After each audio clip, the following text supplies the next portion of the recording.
recentrons-nous, comme j'aime bien commencer nos séances parfois, c'est juste avec le souvenir de ce que nous cherchons à faire ensemble.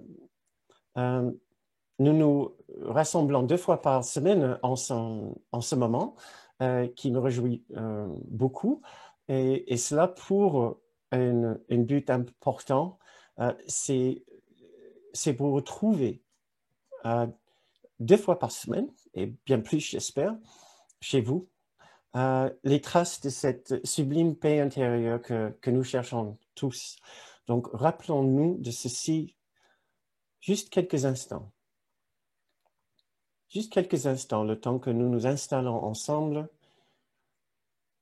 le temps que nous prenons conscience que nous sommes avec d'autres personnes, tout en étant chez nous. C'est la magie de ces séances. C'est que nous sommes bien protégés chez nous et en même temps, nous sommes avec d'autres personnes. Et s'il y a un message que j'aimerais bien faire passer ce soir, c'est que peu importe ce qui se passe dans le monde, cette paix intérieure que nous cherchons est toujours une actualité, est toujours présente, est toujours parfaitement accessible. C'est peut-être le message de fond que j'essaie de partager le plus dans toutes les séances. Et c'est parce que nous oublions ce message, aussi simple qu'il soit, nous l'oublions si facilement, surtout quand nous regardons les infos. Quand nous écoutons la radio, quand nous regardons nos téléphones, quand nous regardons sur Internet pour voir ce qui se passe dans le monde. Chacun sa façon de rester au courant de ce qui se passe dans le monde. Et ce qui se passe en ce moment, on peut dire que ça peut mener très facilement à un esprit très agité. Alors, le sujet pour ce soir est assez particulier. Je voudrais vous parler de ces sujets, justement, dont nous entendons parler beaucoup en ce moment. C'est les questions d'effondrement, de complot, de paranoïa, de manipulation, même d'esclavagisme, de manipulation, de domination. C'est des mots que nous entendons de plus en plus souvent maintenant, peut-être encore plus souvent pendant ce deuxième confinement. J'ai eu plusieurs personnes qui m'ont contacté d'une façon ou d'une autre pour dire qu'ils trouvent cette période de confinement, deuxième confinement, bien différente du premier confinement, mais pas forcément pas forcément plus facile sur un certain plan, puisque nous savons quoi attendre, nous savons comment ça va se passer. Mais sur notre plan, il semble planer une sorte d'échappe ou quelque chose qui est plus lourd, qui empêche de retrouver la joie, la paix et un sentiment de confiance. Et je pense qu'en partie, c'est tout ce qui se passe sur l'arrière-plan sur Internet et sur l'arrière-plan peut-être dans la société, qui nous ramène ces messages, qu'il y a des puissances maléfiques qui cherchent à nous dominer, que ce soit le gouvernement, que ce soit une autre, ce qu'on appelle, certaines personnes appellent aussi l'état profond ou l'état de l'ombre, je pense que c'est ça. Donc, j'aimerais bien vous parler de l'ensemble de ces questions ce soir. Bien sûr, dans la lumière de cette splendide philosophie d'un court miracle qui va, vous imaginez bien, ne va pas essayer de renforcer les perceptions de ce monde, que ce soit une perception que les complots sont réels ou que les perceptions sont irréelles. Le court miracle va soutenir ni l'un ni l'autre de ces points de vue, mais nous offre une perception bien différente et vraiment guérisseuse, une perception guérisseuse.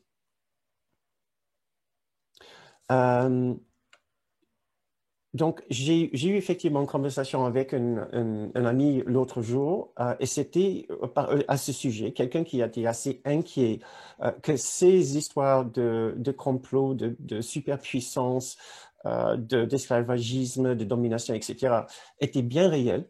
Il était assez touché par cela. Il arrivait difficilement à s'en défaire. Et cela m'a fait penser à quel point ce sujet pourrait être important et aussi à quel point c'est intéressant du point de vue d'un courant miracle. Et c'est ce que je vais essayer de vous expliquer ce soir, à quel point ça peut être important pour chacun, mais d'un point de vue de votre propre intérêt, et peut-être ça ne vous a pas spécialement intéressé, question de complot, paranoïa, etc.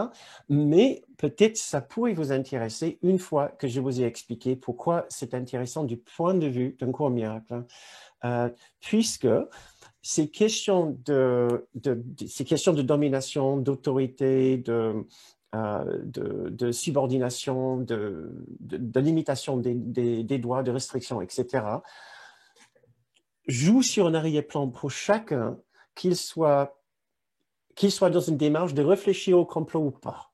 Voilà. Il y a peu de gens qui n'ont pas été affectés d'une façon ou d'une autre par ce qui se passe dans notre société actuellement, que ce soit en rapport avec le Covid, que ce soit en rapport avec des restrictions, des restrictions de mouvement ou les restrictions économiques. Nous avons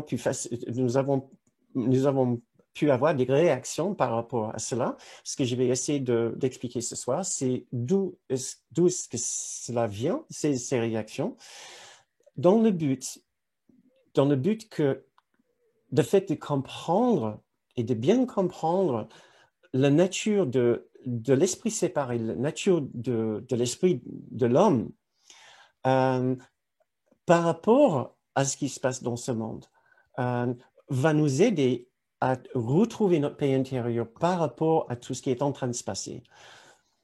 Mieux que nous comprenons ce qui se passe, mieux nous serons aptes à retrouver la base de la paix intérieure, puisque cette paix, elle est toujours présente, elle est toujours là pour nous. Et puisque nous avons dit que notre but en venant ici, à ces séances, est de retrouver cette paix intérieure, voilà, nous allons aussi mettre ces sujets aussi intenses qu'ils puissent être. Et dans notre moulin de réflexion, pour faire en sorte qu'à la fin de cette séance, que j'espère, chaque fois que quelqu'un parle de complot, de domination, d'autorité, de peur ambiante, vous allez pouvoir le mettre dans un contexte bien différent, mais un contexte extrêmement constructif. C'est mon but pour ce soir. Excusez-moi, j'ai toujours une petite toux. J'arrive difficilement à m'en débarrasser. Le rapport, puisque je sais que les jeudis soirs étaient réservés normalement pour une présentation sur la guérison par rapport à la santé, ce soir j'ai glissé guérison de la paranoïa.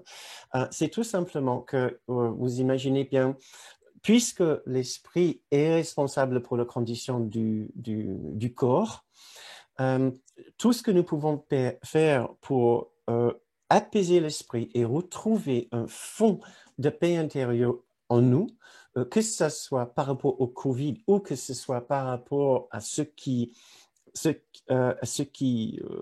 trame sur un arrière-fond au niveau de gestion du monde sera bénéfique pour nous. Tout ce que nous pouvons, sur le plan physique, le plan de la santé, tout ce que nous pouvons faire pour apaiser nos esprits, va avoir un effet bénéfique sur notre capacité de nous empêcher de projeter notre mal-être, notre peur sur notre plan physique, sur notre corps. Donc voilà, ça c'est un petit peu le rapprochement avec les ateliers sur la santé, puisque cette séance ce soir va se glisser aussi sur cette playlist sur la santé. Donc, juste aussi, avant de commencer mon sujet pour ce soir, c'est pour vous dire que nous n'allons pas parler des complots, des théories de conspiration. Nous n'allons pas parler des idées spécifiques, nous allons de domination, de contrôle, de manigance maléfique par rapport à ce qui se passe dans le monde. Nous allons prendre du recul et essayer de regarder l'ensemble de ce qui est l'ensemble de l'histoire des complots en général, de l'idée qu'il y a des puissances derrière les puissances officielles, qu'il y a des autorités, qu'il y a des esprits maléfiques, qu'il y a des personnes qui voudraient nous contrôler. Avec une histoire de domination jusqu'à nous injecter avec des vaccins qui vont par la suite nous contrôler, nous mettre nous rendre visibles par le 5G, etc. C'est certainement pas pour discuter de la véracité ou non de ces complots. Je ne vais certainement pas pouvoir valider ou non toutes ces histoires. C'est certainement pas mon rôle non plus. Ce n'est certainement pas pour se moquer des histoires. C'est pas pour dire que je suis ou je ne suis pas complotiste ou j'adhère à ces idées. J'offre la possibilité de mieux comprendre ce qui se passe dans notre esprit quand nous nous intéressons à ces histoires et nous nous perdons dans ces histoires. Que nous nous perdons dans ces histoires en y croyant ou en nous opposant à ces histoires. Et quand je dis histoire, ce n'est pas pour dire que cela n'est pas vrai, puisque ça pourrait bien être vrai. Nous ne savons pas trop pour l'instant, même s'il y a des gens qui disent si, nous en savons quelque chose. Ce n'est pas, je ne suis pas là pour justifier ou pour valider ou c'est quoi l'expression? Ou nier la possibilité de ces histoires. Je trouve que c'est important. Je vous invite, si vous êtes dans une réflexion par rapport à ces complots, soit vous êtes d'accord avec ou vous êtes formellement contre, je vous demande néanmoins de mettre cette démarche-là de votre esprit de côté ce soir pour réfléchir à autre chose qui est en train de se passer derrière sur une sorte de fond d'écran. Maintenant, un cours en miracle n'est pas comme d'autres philosophies. Un cours en miracle essaie toujours de nous apprendre que derrière chaque sentiment, derrière chaque expérience, derrière chaque émotion, qui a toujours un rapport avec quelque chose qui est en train de se passer dans ce monde ici, il se passe quelque chose sur un arrière-plan de notre esprit. Ce que nous voyons autour de nous et la réaction que cela produit en nous par un sentiment, un feeling, par une expérience, par une émotion, est toujours le reflet d'une dynamique dans l'esprit. C'est cette dynamique-là qui est en train de fabriquer notre réaction par rapport à ce qui est en train de se passer. Un court miracle assez formel par rapport à l'idée que ce n'est pas le monde qui est en train de provoquer notre expérience. Le monde n'a pas la capacité de mettre sa main littéralement à l'intérieur de nous, ou figurativement à l'intérieur de nous, et de tourner les manivelles et de faire bouger les leviers pour mettre notre système émotionnel de off sur on, de mettre notre peur de éteinte sur plein pot. Le monde n'a pas cette capacité. Il faut que les scènes extérieures passent par une sorte d'interprète à l'intérieur de nous, quelque chose en nous qui est en train de regarder les scènes, qui les interprète par la suite et qui trouve un résultat, qui trouve une perception, qui fabrique une perception à partir de ce qu'il voit. Et cette perception-là sera toujours conforme à ses convictions les plus profondes. Il va toujours voir une perception de l'extérieur qui est conforme à ses convictions les plus profondes. Et c'est là où un cours miracle est extrêmement intéressant parce qu'il va nous apprendre ce que sont nos convictions les plus profondes au-delà de ce que nous avons toujours cru, au-delà de ce que nous avons toujours pensé. Parce qu'il nous raconte qu'il y a une histoire de création, une histoire qui explique notre existence ici, notre conscience sur Terre, qui commence avec l'idée d'une unité, une unité parfaite, que nous pouvons appeler l'amour parfait, l'unité parfaite, ou même Dieu. Un cours miracle utilise un langage chrétien, non certainement pas pour renforcer et justifier et expliquer la Bible, mais au contraire, pour nous livrer une autre spiritualité utilisant des symboles chrétiens, basés sur un principe d'unité pure et parfaite, et en utilisant ces symboles pour nous expliquer pourquoi nous avons perdu de vue cette unité, et c'est en choisissant justement de ne plus être présent dans cet état d'unité que nous avons produit un état de dualité que nous sommes en train de vivre en ce moment tous les jours. Donc, un cours miracle nous donne une sorte de schéma métaphysique pour notre existence, notre présence ici, et ce qui va expliquer notre fonctionnement ici dans le monde de la dualité. Si notre réalité est d'une unité parfaite, ici sur Terre, nous avons l'impression d'être séparés d'une telle unité et d'être des petits êtres séparés, des êtres humains séparés, qui sont en concurrence au point de devoir souvent se battre contre d'autres humains pour notre survie. Ça semble l'histoire ici de notre vie, de lier des liaisons, de créer des liaisons avec d'autres personnes ici pour nous protéger et aussi pour garantir nos besoins les plus basiques, mais aussi pour nous protéger contre les autres qui ne sont pas forcément nos amis et qui veulent prendre ce que nous avons. Ça, c'est l'histoire ici. Sur Terre, une fois ici dans la dualité, c'est notre mode de fonctionnement. Mais ce qui nous intéresse ici, c'est de savoir que cette façon d'opérer ici vient d'une source ultérieure. Et cette façon d'opérer dans ce monde est basée parfaitement dans notre rapport avec l'unité, avec Dieu, avec l'amour parfait.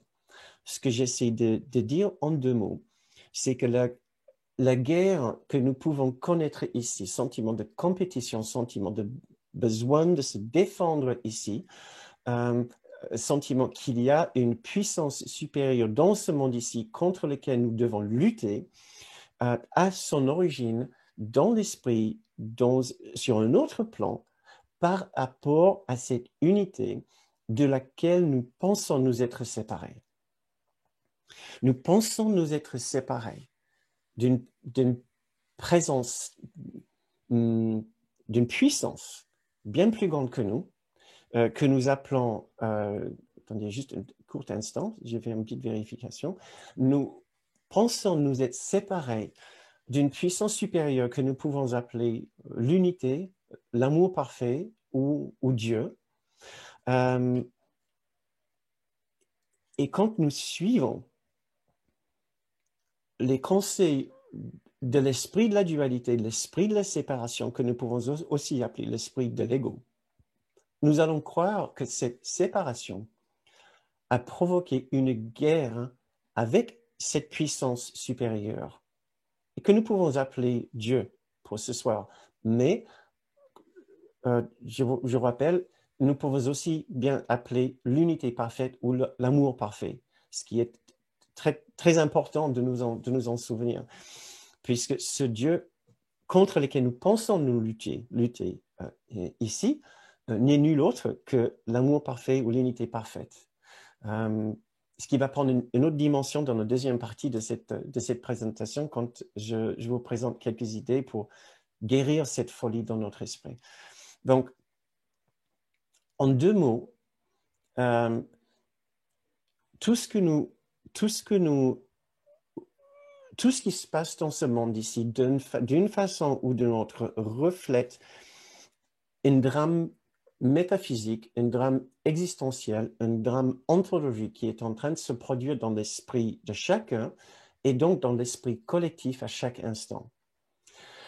Cela va nous aider beaucoup à expliquer la présence de ces courants extrêmement forts qui met l'accent sur le complotisme, les conspirations, sur les idées de domination, supériorité, puissance supérieure, puissance maléfique. Puisque chacune de ces idées a son parallèle précis et exact dans notre rapport avec l'unité.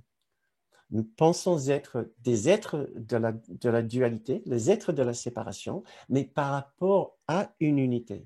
Et cette unité-là, nous pouvons percevoir dans la séparation comme une puissance supérieure de laquelle nous avons voulu nous échapper, nous défranchir, trouver notre indépendance, puisque nous l'avons trouvée trop autoritaire. Ça, c'est l'histoire, c'est la mythologie, c'est l'explication d'un coup en miracle pour nous aider à comprendre ce qui s'est passé dans notre esprit à l'instant que nous avons voulu nous séparer de cette sublime présence qu'est Dieu, qu'est l'amour parfait.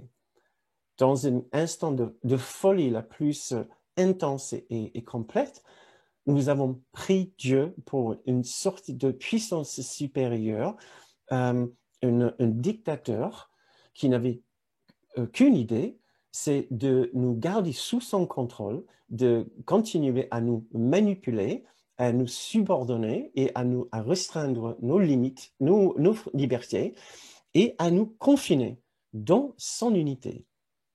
Alors, si vous avez entendu quelques expressions dont vous avez entendu parler récemment, confinement, limitation de nos libertés, domination, subordination, ce n'est pas une surprise.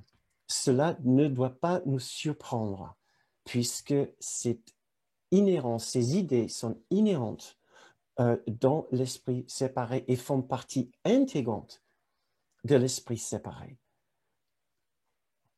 Donc, en explorant certaines de ce mécanisme, excusez-moi, en explorant ce rapport que nous avons chacun avec notre origine, avec notre source, avec cette unité, avec ce Dieu, nous allons pouvoir voir le reflet parfait sur Terre de ce qui est en train de se passer dans l'esprit de chacun sur un arrière-plan, mais un plan extrêmement puissant et inconscient. Ce que j'espère, c'est qu'en songeant cela, à comprendre à quel point l'extérieur reflète si parfaitement bien ce qui est en train de se passer à l'intérieur, non pas dans l'horizontalité avec les puissances dans ce monde, mais dans la verticalité avec la puissance de l'unité, si j'ose dire, puisque en réalité, bien sûr, l'unité n'a pas de puissance telle que. Parce qu'il faut toujours, pour être puissant, il faut être toujours puissant par rapport à. Et dans l'unité, il n'y a pas d'autre. Il n'y a pas d'autre. Donc, c'est pour voir le rapport entre notre expérience horizontale ici et la réalité verticale dans notre rapport avec notre origine, celui ou celle que nous considérons comme notre cause primaire, comme notre origine, comme notre source. Donc, complot, effondrement, esclavagisme, domination, subordination, limitation de nos libertés, limitation d'expression. Mon idée, c'est de reprendre chacune de ces termes. Complot, effondrement, subordination, esclavagisme, domination, etc. dans le temps dont je dispose ce soir, justement de limitation d'expression. Merci, Eve. Pour montrer le parallèle dans notre relation, dans la verticalité, comme si nous sommes en train de dévoiler un grand secret, quelque chose qui est et qui est toujours en train de se passer sur un arrière-plan, non pas dans l'esprit de chacun, mais dans l'esprit collectif que nous sommes.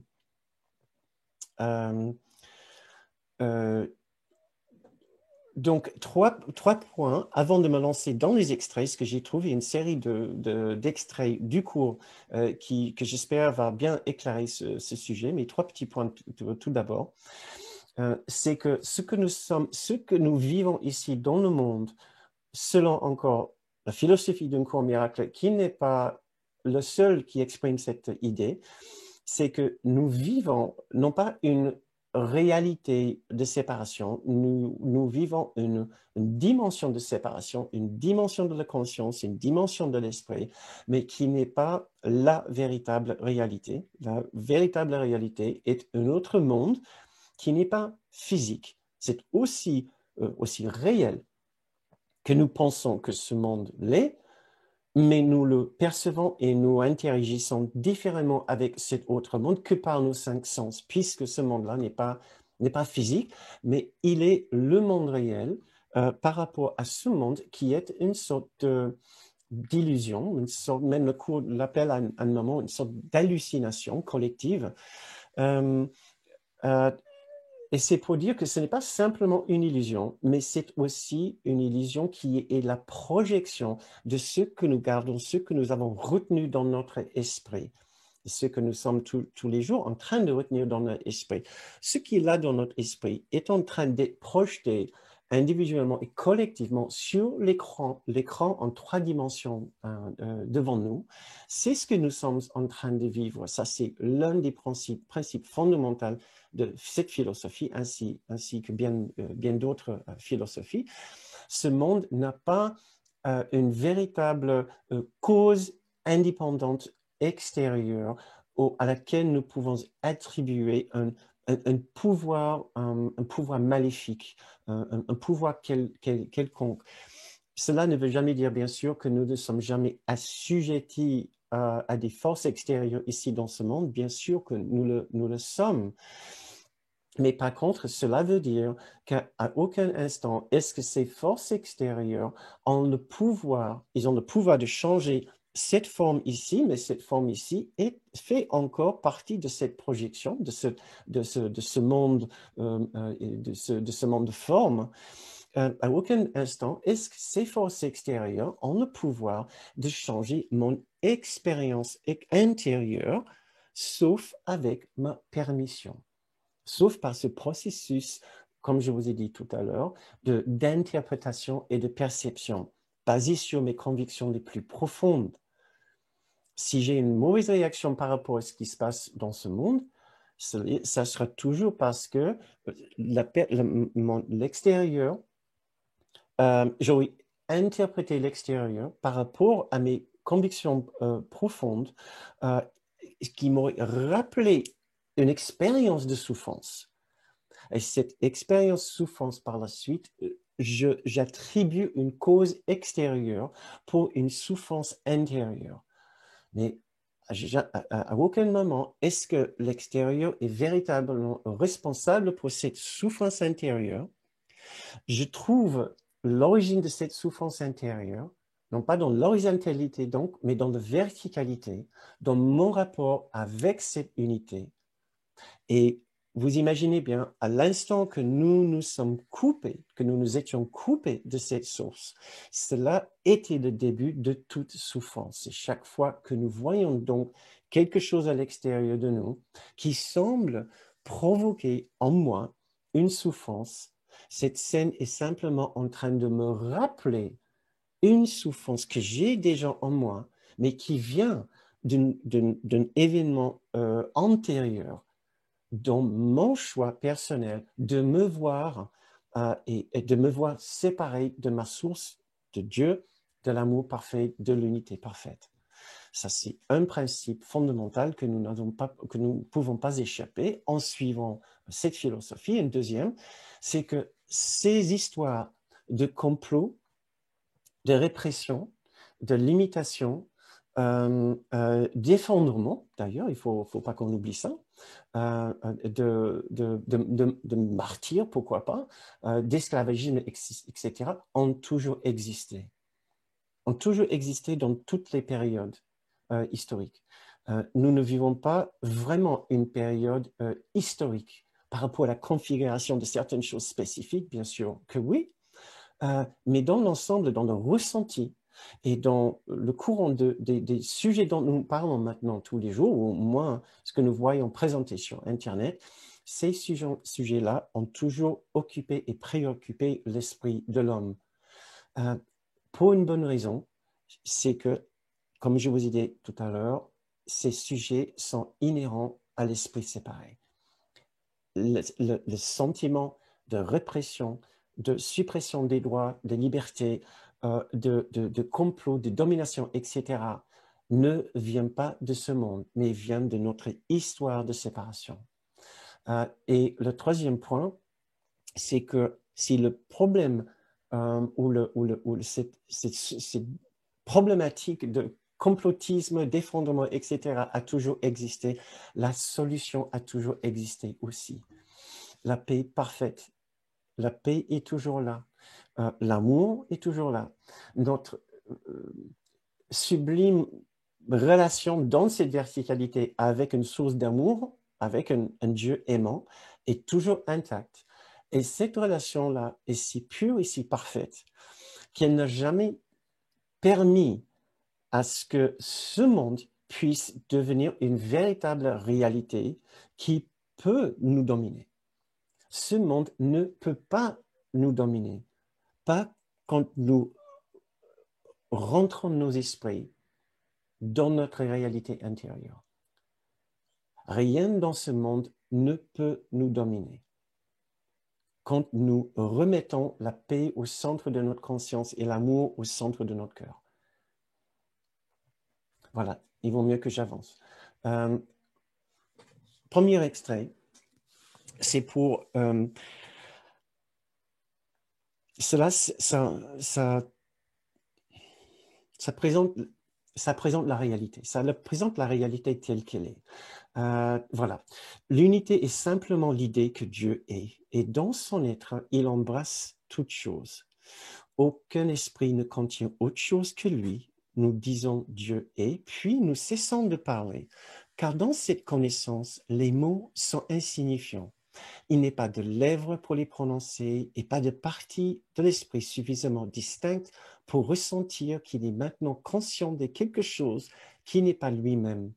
Il s'est uni à sa source et comme sa source même, il est simplement. Je vais mettre l'ensemble de ces extraits dans le descriptif de cette vidéo sur YouTube. Maintenant, ce qui est très, très intéressant ici, c'est de comprendre quand nous sommes dans notre véritable réalité, cette réalité est Dieu, et Dieu est si parfaitement uni et unifié qu'il n'y a pas la place pour autre chose, même pas la place de lèvres qui peut prononcer le nom de Dieu. Il y a juste cette sublime expérience d'unité. Si ça plaît à une partie de notre esprit, cela déplaît énormément, c'est le moins qu'on puisse dire, à la partie de nous qui a décidé de se séparer de cette unité parfaite. Parce que cette partie de nous que nous allons appeler l'ego pour ce soir, déteste l'idée de retourner vers Dieu. De même le concept de Dieu, le concept d'une unité. Puisque à l'intérieur d'une unité, il n'y a pas de place pour un ego séparé et individualisé et qui cherche par tous les moyens à être différent des autres. Sa survie dépend de la séparation et de la non-unité des choses, de la dualité des choses. Donc, qu'est-ce que nous lisons ici? Dans un autre extrait, le souvenir de Dieu vient à l'esprit qui est. C'est une phrase que Kenneth Wapnick, notre mentor, il a utilisée si souvent pour nous dire, bah, vous donnez cette information à l'ego, le souvenir de Dieu vient à l'esprit qui est, bah, il sait très bien ce qu'il va faire avec. Il va nous empêcher par tous les moyens d'avoir un esprit qui est. Puisque la dernière chose qu'il veut, c'est que nous nous souvenons de ce Dieu d'unité. Donc, première information extrêmement intéressante, Dieu est l'unité parfaite. L'esprit séparé ne cherche pas du tout à retourner vers cette unité parfaite. Et la façon de le faire, c'est de nous empêcher d'avoir l'esprit qui est. Le souvenir de Dieu vient à l'esprit qui est. Il ne peut pas venir là où il y a le conflit. Il y a conflit. Car un esprit en guerre contre lui-même ne se souvient pas de l'éternelle douceur. L'ego, il est très, très heureux avec cette information. Il suffit donc de nous garder dans le conflit et dans la guerre, puisque à ce moment-là, nous n'allons jamais nous souvenir de cette absurde, éternelle douceur qui veut faire qu'une chose, c'est de nous emprisonner à nouveau. Donc, cela, les moyens de la guerre ne sont pas les moyens de la paix, ce sont des belliqueux, et ce dont les belliqueux voudraient se souvenir n'est pas l'amour. Les moyens de la guerre ne sont pas les moyens de la paix, et ce dont les belliqueux voudraient se souvenir n'est pas l'amour. La guerre est impossible à moins que la croyance en la victoire ne soit chérie. Et cette victoire, c'est toujours d'abord contre Dieu, dans la séparation avec son royaume. Le conflit en toi doit impliquer que tu crois que l'ego a le pouvoir d'être victorieux. Voilà. Sinon, pourquoi t'identifierais-tu à lui? Non, maintenant, prêtez bien attention à cette phrase. Tu te rends sûrement compte que l'ego est en guerre contre Dieu. Tu te rends sûrement compte que l'ego est en guerre contre Dieu. C'est certain qu'il n'a pas d'ennemi. Or, tout aussi certain est sa fixe croyance qu'il a un ennemi qu'il doit vaincre et qu'il y réussira. Il est certain dans sa croyance qu'il y a un ennemi qu'il doit vaincre et qu'il soit convaincu qu'il va réussir. Donc, cela ne doit commencer à être évident maintenant que si c'est cela le fond de l'esprit séparé, le fond de l'ego, et bien sûr, chacun sur cette planète contient un ego, il va attribuer une très très grande importance au conflit, à une perception d'ennemi, à la guerre et un manque de quiétude de notre esprit. Je vais devoir trier mes extraits maintenant pour pouvoir rester dans le temps que je me suis attribué. Un autre extrait. La paix est le plus grand ennemi de l'ego parce que selon son interprétation de la réalité, la guerre est la garantie de sa survie. L'ego devient fort dans la dissension.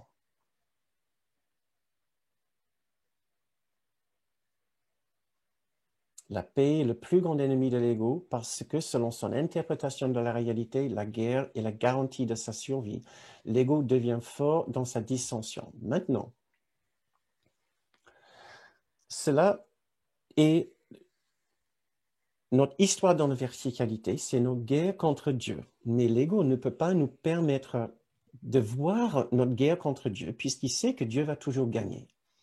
Il a extrêmement peur de cette véritable puissance supérieure dans la verticalité. Donc, ce qu'il fait, c'est qu'il occulte cette histoire de Dieu et il fait jouer ce besoin de conflit, ce besoin de voir un ennemi, ce manque de paix dans l'horizontalité, dans tout ce qu'il voit autour de lui dans ce monde, dans le monde de la projection, dans le monde matériel.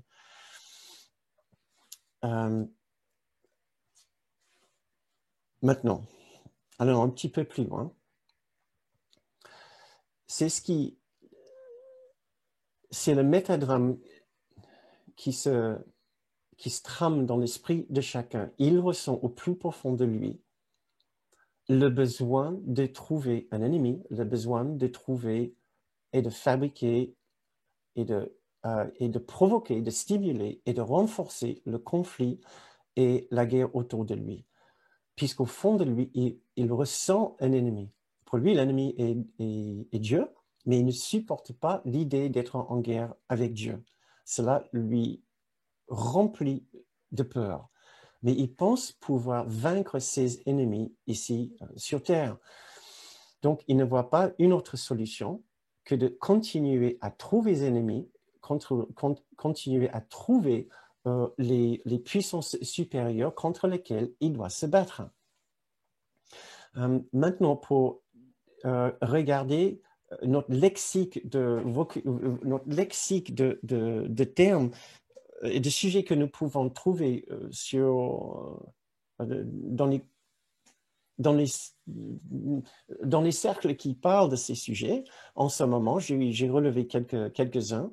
J'ai effondrement, complot, pouvoir maléfique, confinement, restriction de nos libertés, manipulation, domination, esclavagisme, et aussi être des moutons. Je vais essayer de toucher, excusez-moi, très rapidement sur chacune de ces idées. Tout d'abord, si vous avez été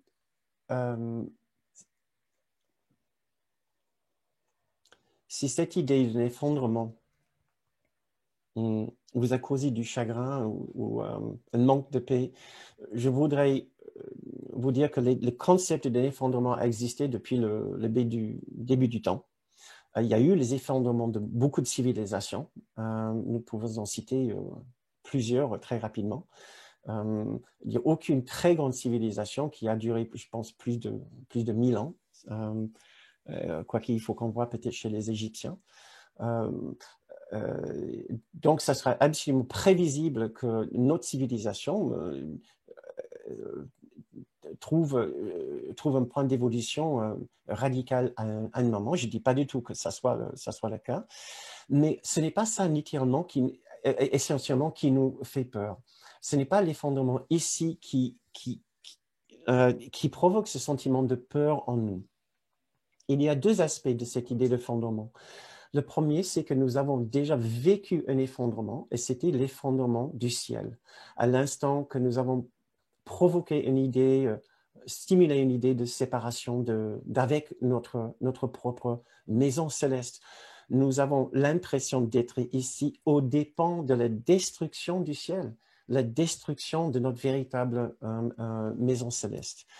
Nous avons l'impression déjà d'avoir vécu un effondrement et nous ne voulons certainement pas revivre cela. L'autre chose, c'est que l'ego en nous sait à quel point ce monde ici est fragile et vulnérable et peut être déstabilisé. Il a essayé par tous les moyens de démontrer à quel point ce monde est solide, est stable et certain. Et nous savons très bien que ce n'est pas le cas.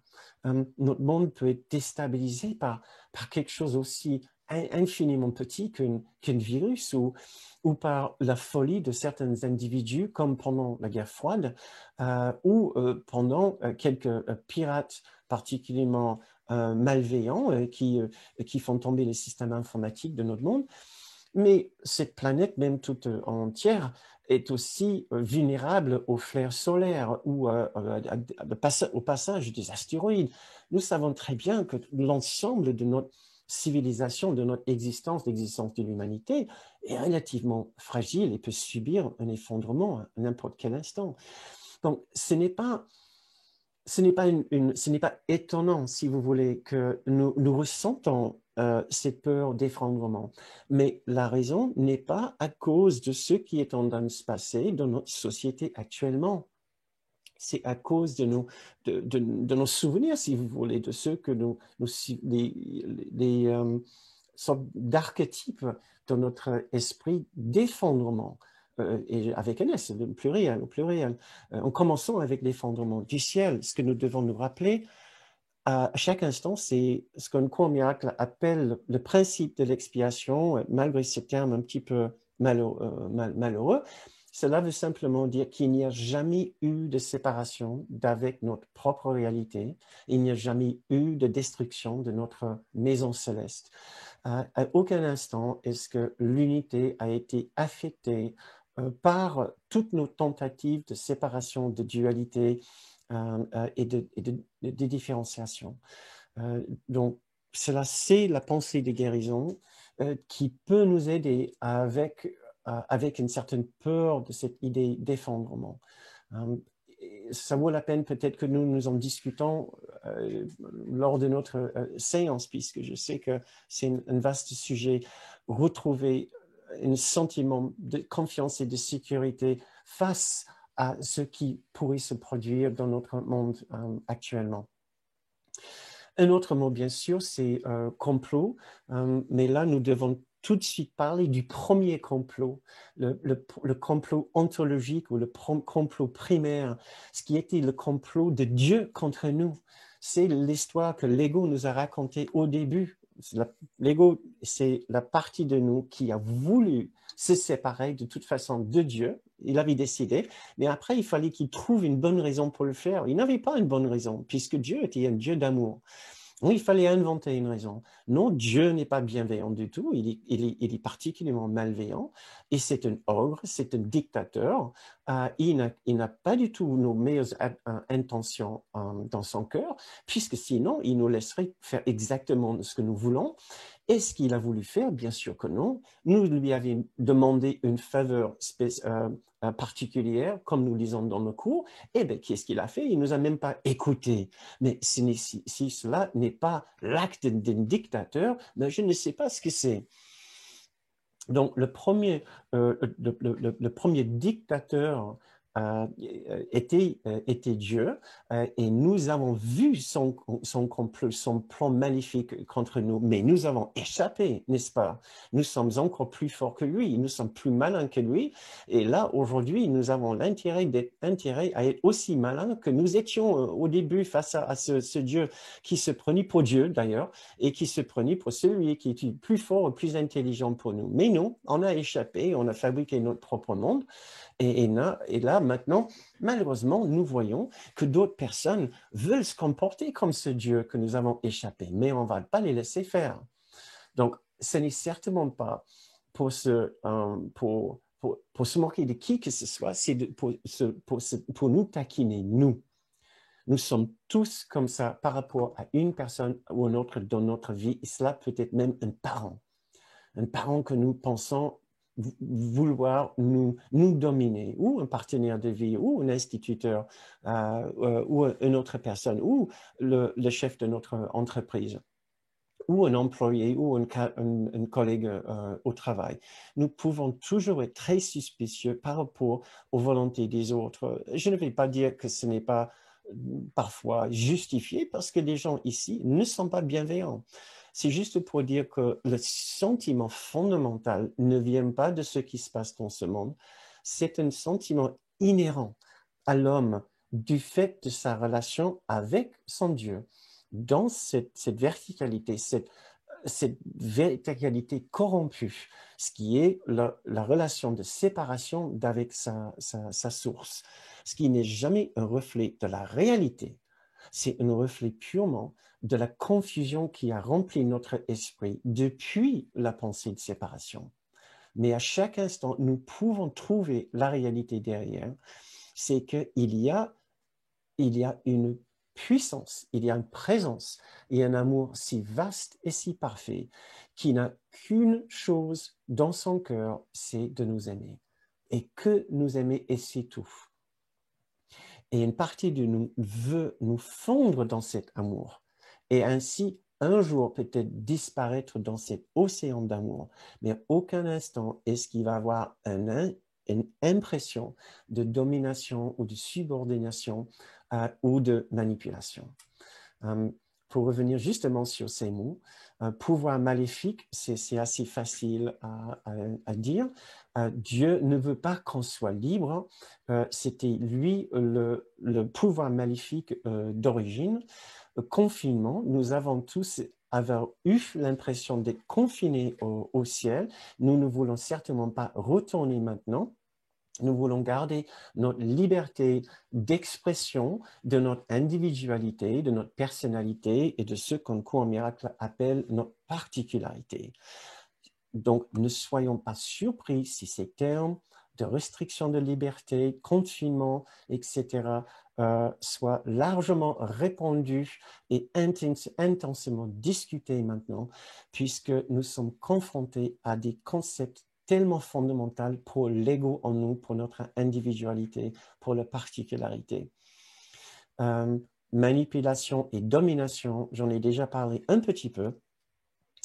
Nous avons tous l'impression d'avoir été manipulés par Dieu et nous ressentons tous le potentiel d'être manipulés par Jésus, par l'amour et par le Saint-Esprit, qui ne voudrait faire qu'une chose, c'est que nous retournions dans leur prison. C'est ainsi qu'il parle l'ego, parce qu'une partie de nous, après tout, a peur de retourner. Alors, si nous avons peur de retourner, cela veut dire que quelque part, nous pensons qu'il y a un aspect négatif dans ce retour. Nous pensons que nous pouvons perdre quelque chose. Et donc, nous ne pouvons pas nous empêcher de voir ces puissances aimantes, ces puissances supérieures comme Jésus et le Saint-Esprit, comme les manipulateurs, comme les dominateurs. Bien sûr, c'est des absurdités de la confusion dans notre esprit, c'est l'absurdité de l'ego en nous, mais nous devons en être conscients. Nous devons en être conscients que nous contenons aussi une telle confusion dans notre esprit pour pouvoir dire, mais enfin, c'est absurde, c'est ridicule. L'amour ne peut pas devenir un dictateur. L'amour ne peut pas vouloir nous manipuler. C'est ridicule. Esclavagisme aussi, nous avons pensé au ciel être des esclaves de l'amour, sans la possibilité de sortir, de partir, sans aucun droit de mouvement, liberté de mouvement. Et voilà pourquoi ces thèmes trouvent un écho si fort et qui ravivent des passions ici, maintenant, dans notre société. Dernièrement, être des moutons. Nous avons dit assez d'être des moutons dans le domaine de Dieu. Nous avons fait ce qu'il a voulu assez longtemps. Maintenant, c'est chacun de vivre sa vie d'indépendance, de prendre son indépendance de l'unité, de vivre sa propre vie de particularité. Et voilà pourquoi cette idée de vie individuelle, libre et différente des autres est aussi importante. C'est parce qu'une partie de nous sait très bien que dans l'unité parfaite, il n'y a pas de distinction, il n'y a pas de différence, il n'y a pas de liberté différente des autres dans le sens que l'amour étant la réalité de chaque partie de l'unité, il y a quelque chose qui se ressemble tellement entre une partie de l'unité et une autre partie de l'unité qu'effectivement, nous ne pouvons pas dire que nous sommes des êtres particuliers. Voilà, c'est extrêmement difficile d'expliquer, mais j'ai trouvé ce petit extrait ici que je trouvais très, très éclairant. Donc, c'est par rapport au fait de se sentir un mouton. L'oubli, le sommeil et même la mort deviennent les meilleurs conseils de l'ego pour traiter avec. Ce n'est pas traiter avec l'extérieur. L'oubli, le sommeil et même la mort deviennent les meilleurs conseils de l'ego pour traiter avec la rude intrusion perçue de la culpabilité dans la paix. Je trouvais que c'était une définition d'être mouton. L'oubli, le sommeil et même la mort deviennent des meilleurs conseils de l'ego pour traiter avec la rude intrusion perçue de la culpabilité dans la paix. Donc, le fait d'être passif et de vouloir oublier et de ne pas être conscient des choses est une stratégie fondamentale pour l'ego. Mais non pas par rapport à ce qui se passe dans le monde, mais par rapport à sa culpabilité, la culpabilité de ce qu'il vit par rapport à la séparation dans son esprit. Donc, c'est la façon dont nous vivons ici, effectivement. Ça ne devrait pas être étrange que nous, par extension, nous reproduisons cette même c'est ma façon d'être. Mais ce n'est pas pour dire que nous devons suivre suivre tout ce qu'on nous demande de faire ou de ne pas suivre. C'est juste pour qu'on sache qu'il y a toujours un rapport avec ce que nous vivons ici comme des expériences fortes et ce que nous sommes toujours en train de vivre sur un autre plan dans notre relation avec notre source et notre origine. Ce n'est pas parce que nous sommes des individus ici et nous voulons exercer notre droit d'individualité ici que nous allons revenir et nous allons retrouver la paix de Dieu. Si la paix de Dieu est ce que nous cherchons avant tout, ce n'est pas en brisant cette idée d'être un mouton ici, que nous allons accomplir ce but. C'est en nous souvenant simplement de la réalité derrière toutes les apparences. Arrêter d'être un mouton ici sera peut-être de nous souvenir enfin de la réalité. Arrêter d'être un mouton de l'ego. Tant que nous restons dans le conflit et dans l'opposition avec telle ou telle puissance, nous sommes un mouton de l'ego. Et oui, quelque part, nous voulons devenir un mouton de Jésus, un mouton du Saint-Esprit, tout à fait. Et suivre une autre puissance, mais une puissance bienveillante. Voilà. Maintenant, juste 3 petits extraits pour guérir cette condition, pour finir sur une note particulièrement positive. Chacun ici est entré dans les ténèbres, or nul n'y est entré seul. Pas plus qu'il n'a besoin d'y rester plus qu'un instant, car il est venu avec l'aide du ciel au-dedans de lui, prête à le guider hors des ténèbres dans la lumière à tout moment. Le moment qu'il choisit peut-être n'importe quel moment, car l'aide est là, qui n'attend que son choix. Et s'il choisit de se servir de ce qui lui est donné, alors il verra chaque situation qu'il considérait auparavant comme un moyen de justifier sa colère, tourner en un événement qui justifie son amour. Il entendra clairement que les appels à la guerre qu'il entendait auparavant sont réellement des appels à la paix. Il percevra que là où il donnait l'attaque n'est que notre autel où il peut, avec autant de facilité et bien plus de bonheur, accorder le pardon. Et il réinterprétera toute tentation comme étant juste une autre chance de lui apporter la joie. Un autre extrait pour nous guérir. Je dois vous inviter peut-être à vous reposer justement dans ces extraits, puisque cela fait notre méditation pour finir cette séance.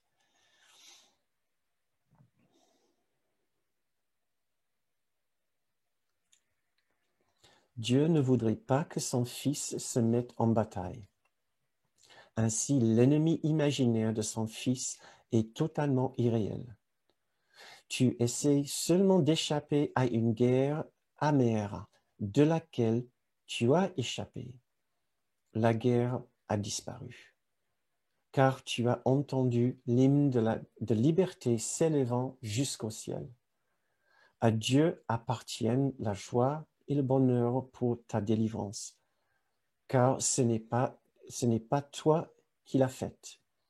Or, de même que tu n'as pas fait la liberté, de même tu n'as pas fait une guerre qui mettrait en danger la liberté.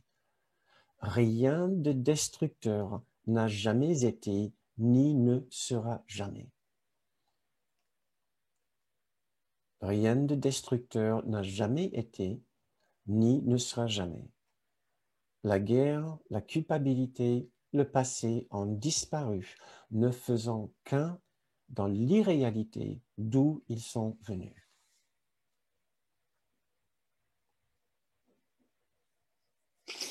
un dernier extrait pour finir notre soirée. Frère, la guerre contre toi-même est presque terminée. La fin du voyage est à l'endroit de la paix. Ne voudrais-tu pas maintenant accepter la paix à toi offerte ici? Cet ennemi que tu combattais en tant qu'intrus dans ta paix est ici transformé sous tes yeux en donneur de ta paix. Ton ennemi était Dieu lui-même, à qui tout conflit, triomphe et attaque de toutes sortes sont inconnus. Il t'aime parfaitement, complètement et éternellement.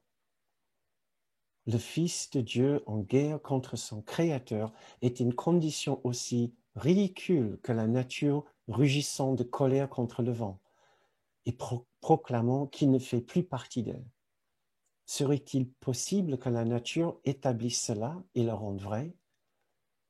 Pas plus qu'il ne t'appartient de dire ce qui fera partie de toi et ce qui est gardé à part.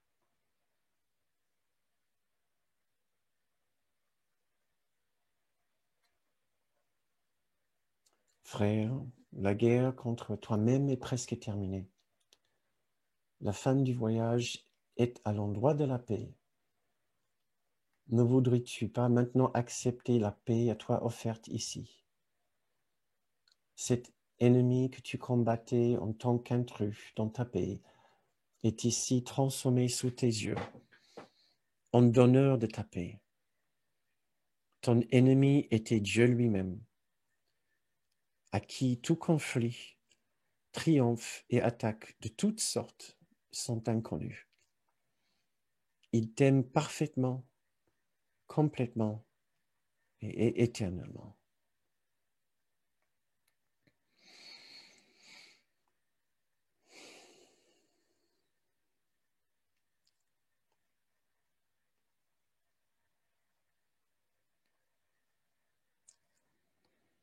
Essayons de nous reposer juste un instant dans cette idée-là. La guerre est terminée.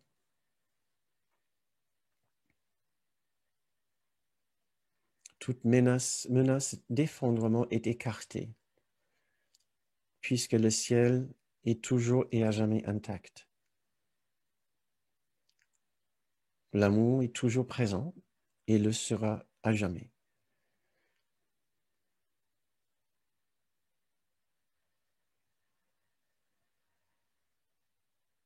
Nous ne serons jamais manipulés, mais seulement invités par l'amour à revenir chez nous. Il n'y a plus aucun danger à nous éveiller, à nous rappeler de cette sublime réalité derrière les apparences de ce monde.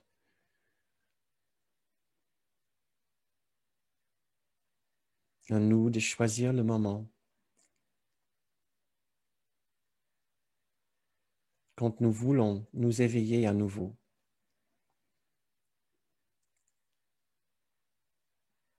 Ouvrir cette porte intérieure et marcher dans la lumière de la paix de Dieu.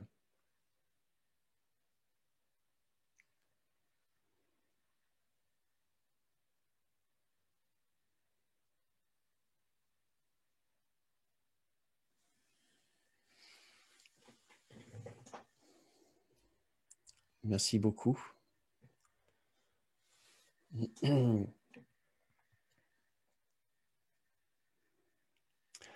Il est un peu plus tard que d'habitude. Effectivement, cette séance, il y avait pas mal de choses que j'avais envie de mettre dans cette séance. Donc, si vous devez nous quitter, je vous remercie pour votre participation avec nous ce soir. Si vous pouvez faire une contribution pour ces séances, nous serons très reconnaissantes. Que vous pouvez faire en allant sur le site d'un cours miracle en France.com ou le site bernardgroom.com. nous utilisons vos contributions pour pouvoir continuer cette activité, pour faire les vidéos, pour faire les newsletters et les articles. J'aimerais bien ouvrir la séance à vos questions. Donc, je débloque vos micros. Louise, bonsoir. Tu veux brancher ton micro? Oui. Moi, ce qui m'étonne, c'est que toutes ces théories complotistes, tous les messages me sont venus de gens avec qui j'étais en contact pour la spiritualité. Donc, j'avais différents groupes, différentes personnes, et puis c'est surtout au printemps où je recevais plein de messages qui me parlaient de toutes ces théories-là. Et moi, je cherchais des contacts apaisants avec des gens qui étaient plus avancés que moi sur le plan spirituel parce que ça ne fait que 2 ans que je suis en démarche. Et puis, je cherchais la paix et je recevais même d'une formatrice, celle qui m'a donné la première session de cours en miracle. Elle-même envoyait plein de trucs comme ça. Alors, j'ai trouvé ça aberrant, mais j'ai fini par trouver ma propre paix grâce au cours, parce que tu en avais parlé, tu avais fait une petite allusion au printemps à un moment donné en disant que, je me rappelle plus de tes termes, mais que c'était comme un peu comme si c'était pas la réalité. Et puis, j'ai toujours trouvé ça apaisant avec toi, mais j'ai coupé plein de contacts avec d'autres personnes. Qui sont dans toutes sortes de... Bon, voilà, je voulais juste le dire que j'ai trouvé ça très paradoxal. Je voudrais bien, merci beaucoup, Louise. Je voudrais bien savoir si d'autres personnes ont eu aussi cette expérience, que les personnes qui vous ont envoyé ces messages sur le complotisme, sur l'effondrement, etc., ont été justement des gens qui suivent un chemin spirituel depuis un moment. Et est-ce que cela vous a surpris ou non? Ça a été notre cas aussi. On a reçu des messages même principalement, je crois, ou principalement des gens justement qui suivent un chemin spirituel de paix intérieure. Euh, il y a une autre personne. N'hésitez pas à nous dire si c'est le cas ou non. Peut-être nous sommes vraiment les exceptions et que tous vos amis sont vraiment vos amis chercheurs sont vraiment dans une démarche de paix par rapport à ce qui se passe. Euh, mais je ne sais pas s'il y a un rapport particulier. Nous ne pouvons pas contre, au lieu d'être déçus euh, de, de ne pas avoir reçu peut-être des mots plus réconfortants, parce que ces mots, souvent, en fait, ça attise la peur, c'est le renforce. Euh, ah oui, il y a une autre personne. Donc là, il y a 3 personnes qui ont reçu aussi ce genre de message et de la part de personnes qui les a surpris. Euh, Cela ne doit pas nous surprendre. Ce n'est pas parce que quelqu'un cherche et chercheur qu'il a encore déjoué tous les plans de l'ego, de le garder ici et de renforcer son sentiment de peur. La peur fait partie des armes les plus importantes de l'ego, puisque si la peur existe, ça veut dire qu'il y a un problème de fond qui existe. Et l'ego, avant tout, veut que le problème de fond de la séparation existe. S'il n'y a plus aucun problème nulle part pour lequel la peur est justifiée, cela veut dire que nous faisons partie à nouveau de l'amour de Dieu. C'est le seul endroit où il n'y a plus peur, il n'y a plus de problème. Donc, à tout prix, l'ego doit éviter que nous regagnions la conscience de cet amour-là et de ce sentiment de sécurité si parfaite.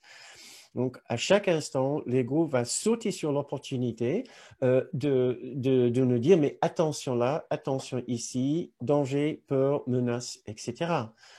Comme nous avons lu tout à l'heure, la paix fait peur à l'ego et la guerre le fait réjouir. Euh, oui, donc, je suis juste en train de lire notre commentaire. Je voulais ajouter aussi un point qui m'a échappé par rapport à la peur et l'importance de la peur pour l'ego. Bah, c'est pas grave, ça va venir à un autre moment. Donc, c'est juste pour dire que nous pouvons, euh, oui, c'est facile de se plonger dedans et d'être fasciné par ça et de suivre ces courants, euh, ah oui, je sais maintenant, je me souviens maintenant.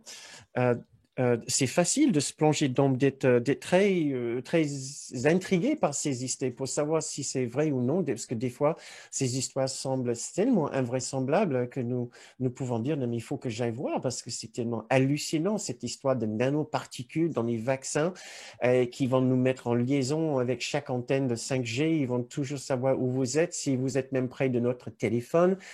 Vous pouvez vous débarrasser de votre téléphone, mais si vous êtes à côté de quelqu'un qui a le 5G, là, vous êtes repéré. Euh, bah, c'est facilement d'être d'être inquiété par tout cela. Mais si nous suivons un chemin spirituel, euh, comme un courant miracle, comme une voie vraiment authentique, ce n'est pas juste pour trouver la paix dans ce monde ici, trouver la sécurité dans ce monde ici. C'est pour transcender la conscience de ce monde ici.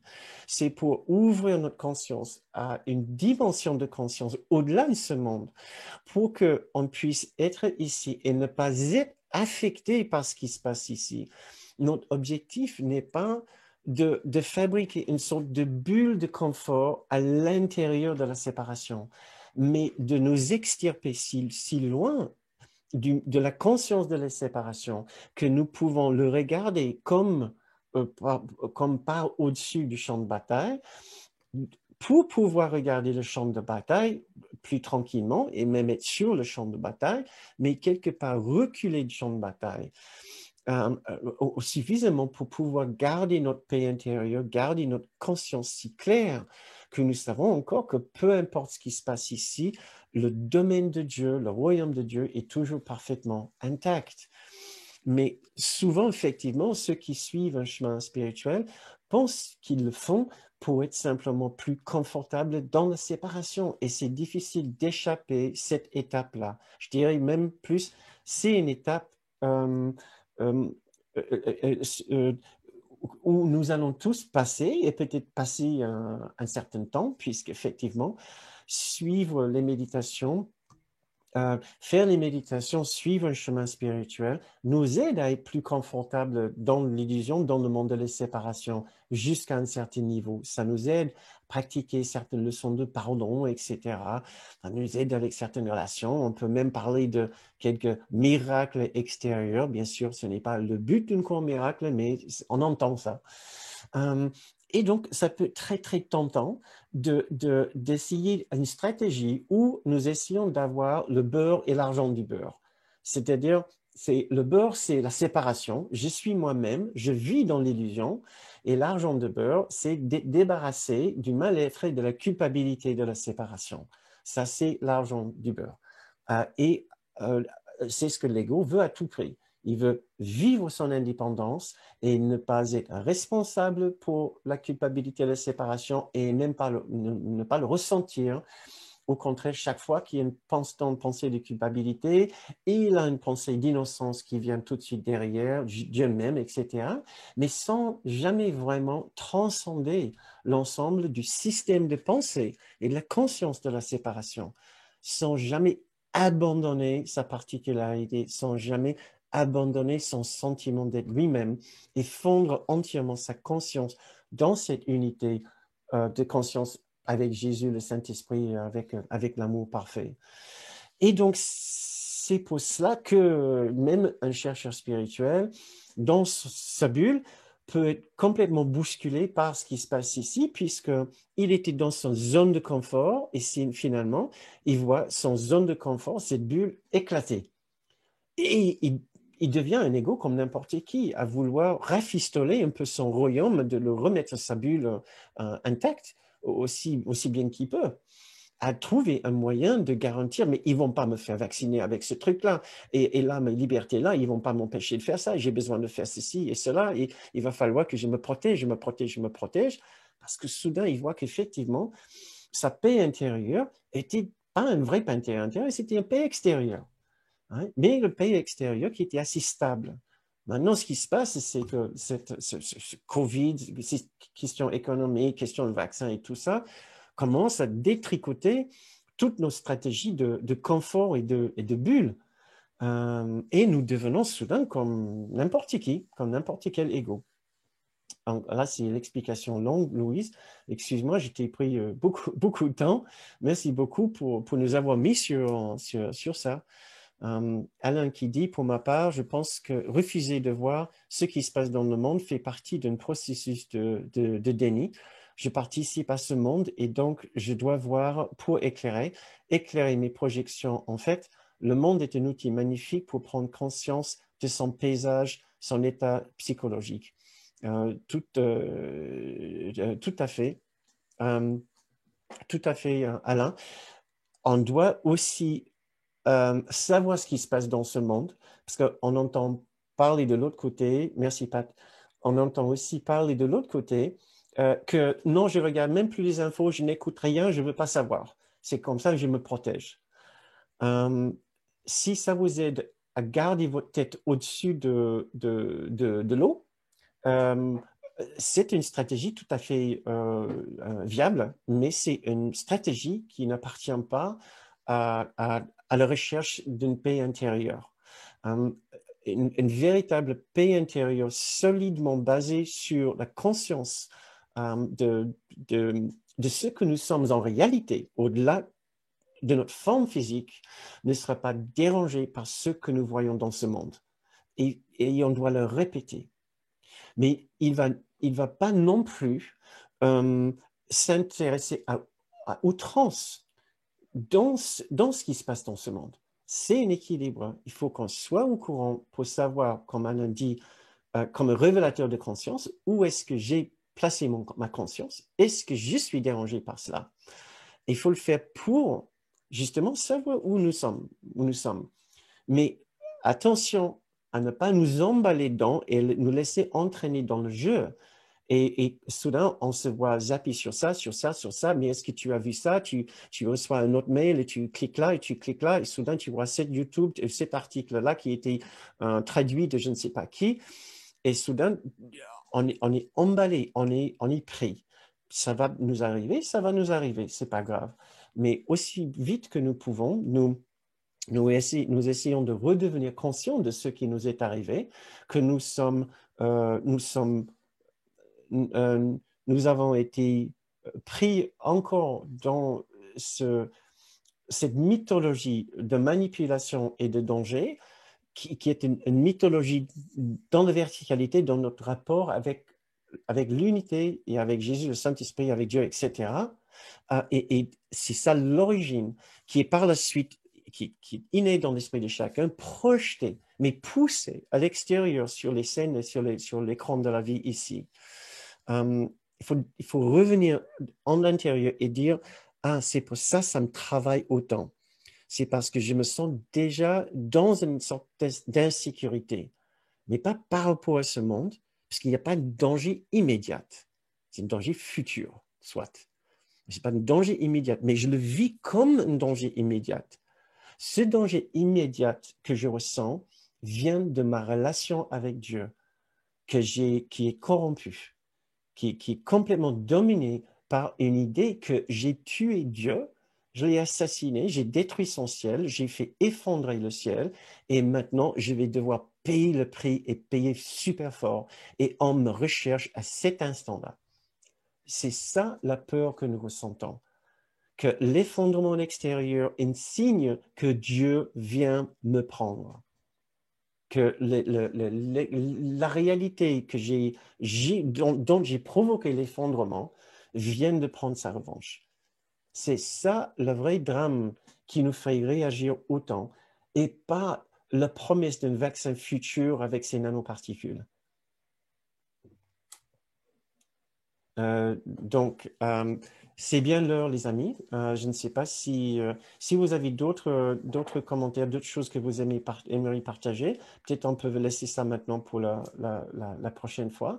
Donc, rendez-vous lundi prochain Nous vous remercions encore une fois d'être venu et d'avoir passé votre soirée avec nous.